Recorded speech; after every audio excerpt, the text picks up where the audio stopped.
Hi, I'm Steve Adubato. Every once in a while, even though I'm coming to you from New Jersey, we're joined by a guest that's pretty far away but has really important things to say, all the way from England, Ken Follett, who is the author of an extraordinary book. It is called Never. A little bit of background. First of all, welcome, Ken. Thank you. Pleasure to be here. A little bit, don't blush when I do this. Ken is the author of 36 books, 180 million copies sold, 80 countries, 40 languages. We're honored. So as I'm reading about the description of Never, something triggered for you when you were doing research on a previous book about World War I and how it was a quote unquote tragic accident and the world leaders involved never wanted that war. Put that in context for us, Ken. Yeah, that's exactly right. I was studying the outbreak of the First World War for a book called Fall of Giants. And what struck me was that nobody wanted that war. The presidents and emperors and prime ministers of the big European countries did not want a European war, let alone a world war. And yet each of them made decisions, step by step, small decisions, which did not seem to them to be dangerous. And there was a slow but inexorable escalation towards the most terrible war that the world had ever known. And seeing that, I thought, I wonder if that could happen again. And that was the idea behind Never. And we do not find out. I just told you before we got on the air, I'm 3/4 of the way through the book. We do not find out until the end of the book whether Never is not Never. Well, you will. I'm not going to give it away. Don't ruin it for me, Ken. I'm certainly willing to say we get really, really close. Ken, I'm fascinated by this question, particularly where we are right now, not just in the United States of America, but around the world. We're taping this program. This is really important we make it clear. We always put the chyron that says the date. We're taping on the 7th of February, seen later. We do not know what's going to happen around the world.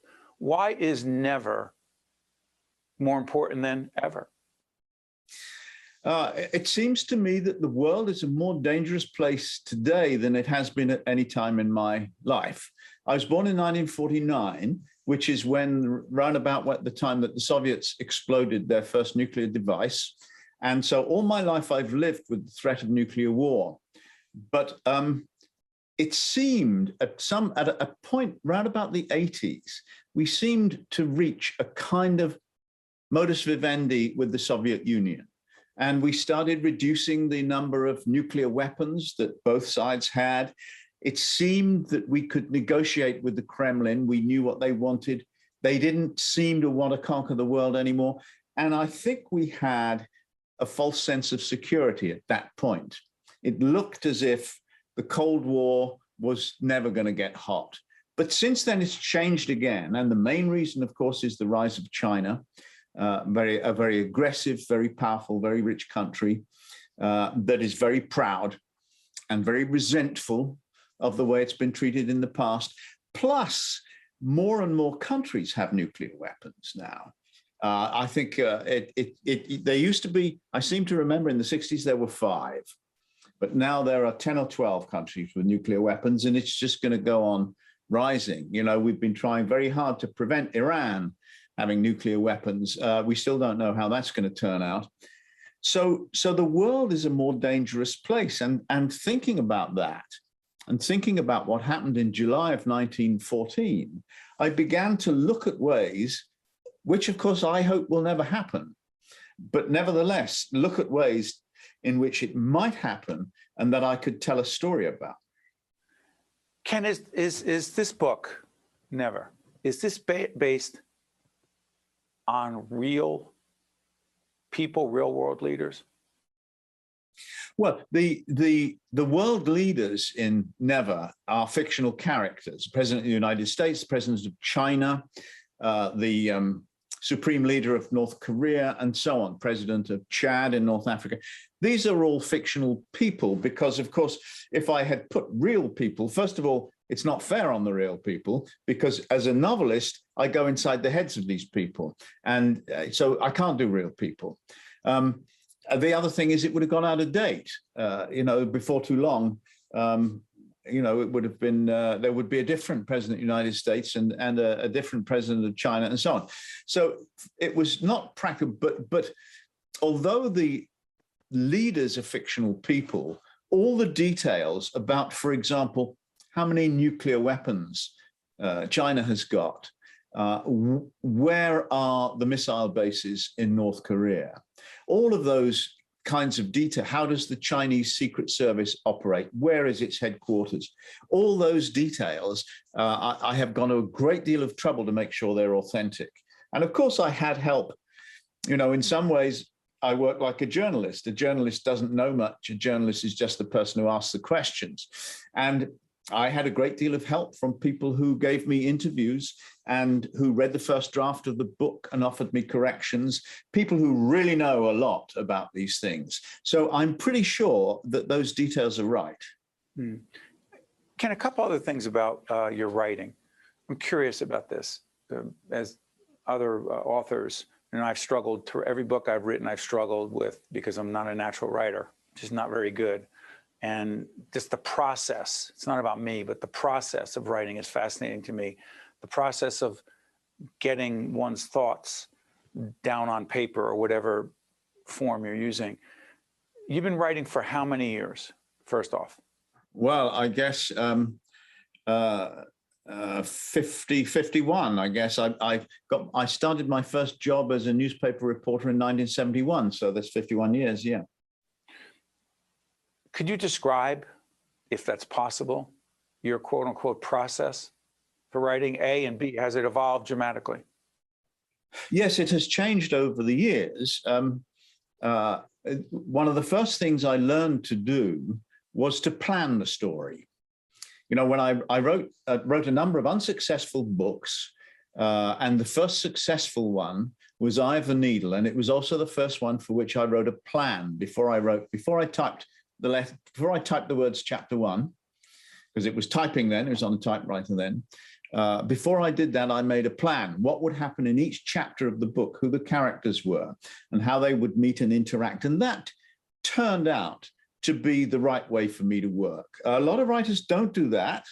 And my friend Lee Child sits down and types chapter 1, and then he says, now what will this story be about? But I can't do that. So my work really improved when I started to plan. Eye of the Needle was also the first book that I researched. It's set during the Second World War, before I was born. So I had to find out a great deal about the details of everyday life in Britain in the Second World War. And that research added a richness of texture to the book that I had not achieved previously. So in that way, it's developed. And my planning now, it's gone even further now. So for a long historical novel, such as The Pillars of the Earth or Fall of Giants, which I mentioned earlier, I would spend a year now on the planning and the research before I would write chapter 1. The whole process takes me 3 years, because I do a first draft and a rewrite. 3 years, yeah. Quick, one more question. I'm often struck by this for real writers, extraordinary writers like yourself. Your passion for writing, you said you were born in 1949, I believe. Your passion for writing, as strong as it's ever been? Oh, yeah. Yes, it is. I get up in the morning and what I want to do is write the next scene. I've got some ideas in my head. I've got a plan. I've got some problems to solve. And that's my impulse. I'm not in the least tempted to do anything else in the morning. Yes, I enjoy it. Enjoy is kind of too weak a word. I'm passionate. It's like saying, I don't love my wife. I adore my wife. She's a huge part of my life, and we've been together a long time. So it's not just. It seems like an understatement to say I love my wife, and the same thing. It seems like an understatement to say I enjoy writing. I'm passionately engaged with writing, And I absolutely can't imagine doing anything else. Sometimes people ask me that question, you know, if you hadn't been a writer, what would you have done? I find it very difficult to answer.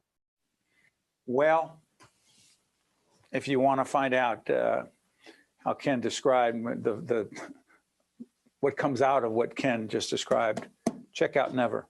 It is fabulous. 3/4 of the way through, again, he did not spoil anything, but we come close, and I'll read the rest. And what's more important is that you have joined us from England. And Ken, I cannot thank you enough. We wish you and your family all the best, and continue to do important writing. Thanks, Ken. Thank you. It was a pleasure talking to you. Same here. I'm Steve Adubato. That's Ken. We'll be right back. One-on-One with Steve Adubato has been a production of the Caucus Educational Corporation.